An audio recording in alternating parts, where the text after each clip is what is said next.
Bonjour à toutes et à tous, c'est Paul Dame pour vous présenter aujourd'hui un épisode de Ça part en sucette sur un sujet très simple qui est encore une fois en lien avec l'écologie.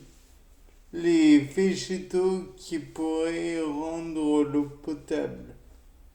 Bon, faut dire, l'eau, elle est indispensable à la vie. Tout le monde le sait, tout le monde le pense. Néanmoins, le problème, c'est que l'eau, on l'utilise un peu à corps et cri pour tout et n'importe quoi. On l'utilise pour refroidir les réacteurs, pour faire des moyens de locomotion comme des locomotives à vapeur. On l'utilise afin d'abreuver nos toilettes pour se laver les mains, pour se laver tout court en fait. Et donc, moi, ce que je me dis, c'est que les végétaux vont pouvoir rendre l'eau un peu plus saine. Et donc, eh bien, je me propose de vous prouver que c'est le cas. Tout d'abord, les végétaux, pour grandir, ils ont besoin naturellement de nourriture, d'eau, de tout ce qu'on voudra. La nourriture serait apportée par la photosynthèse et l'eau par les racines par exemple qui viendraient puiser dans un cours d'eau ou dans, que sais-je, dans un étang ou peu importe.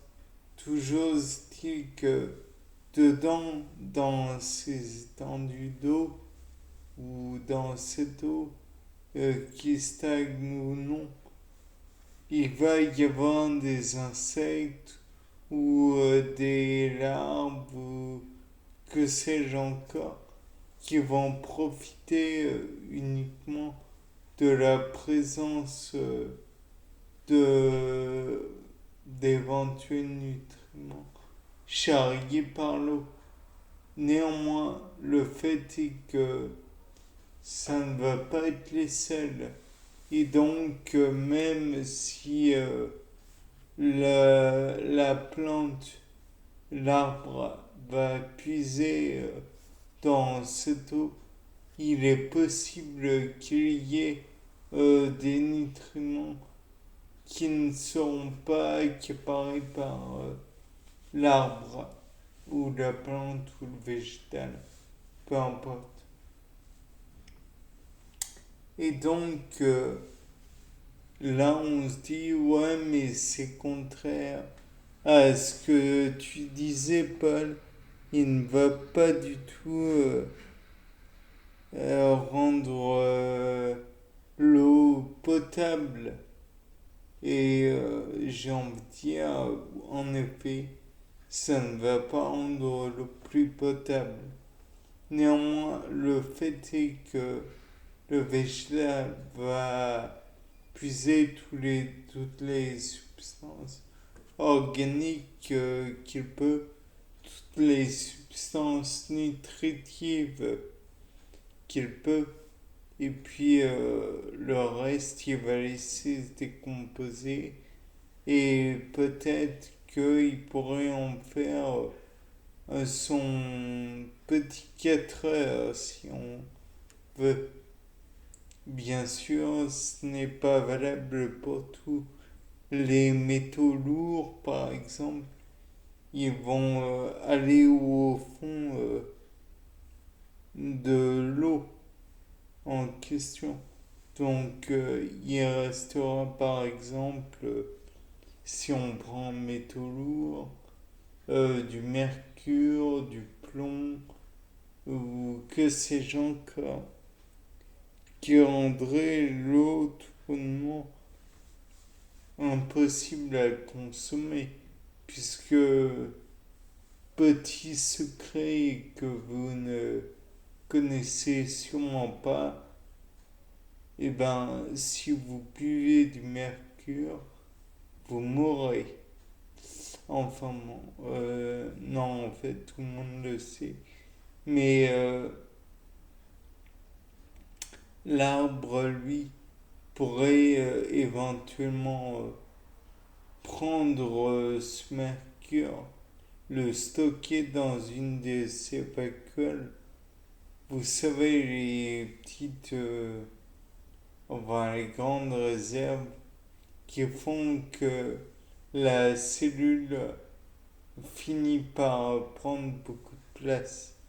Bien là, dans le cas présent, elle pourrait stocker le poison, le métal lourd, dans une de ses vacuoles.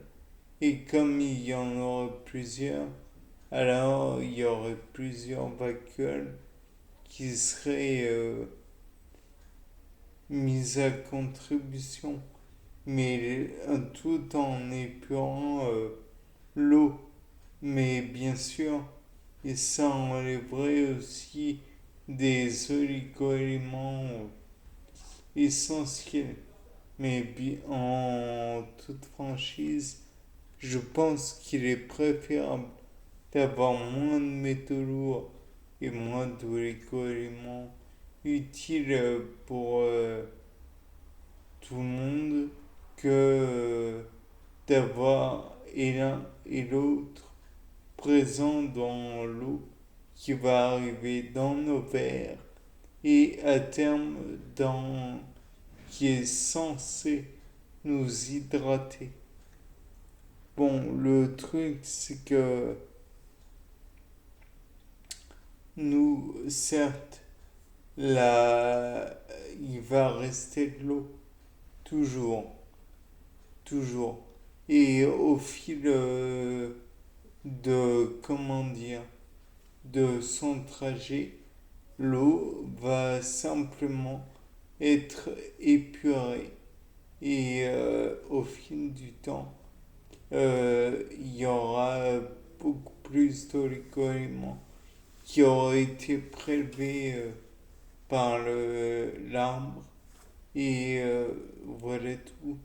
Finalement, euh, même si il a fallu passer sur des pierres qui étaient d'une propreté relative, on pourrait espérer arracher aussi des ions utiles à ces pierres et donc finalement à terme enrichir l'eau alors qu'elle aurait perdu des oligo-éléments, bien sûr microbiologiquement, bactériologiquement, virologiquement et tout, j'en passe. Il est possible qu'il reste des micro-organismes qui pourraient être délétères pour le commun des mortels. Néanmoins, il faut dire un truc très important, c'est que à 100 degrés, déjà, la vie aurait du mal à passer. Ensuite, si on va jusqu'à 120, 120, 130, la majorité des bactéries seront mortes. Celles qui se reproduiraient éventuellement avec des spores finiraient par disparaître totalement et leur descendance disparaîtrait aussi.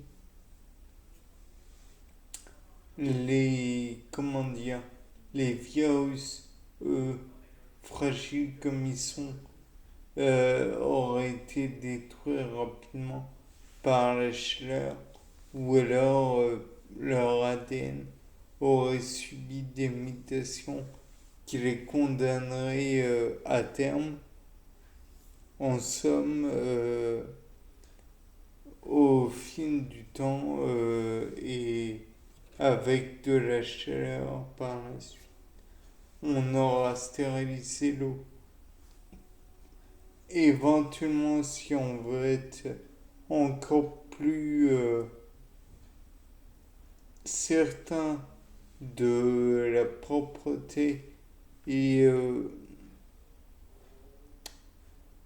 de la potabilité de l'eau, on peut la faire passer dans des filtres avec un maillon de 0,3 microns.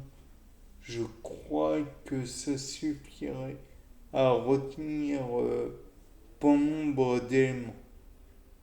Bien, sur ce, c'était Paul Dame. Au revoir.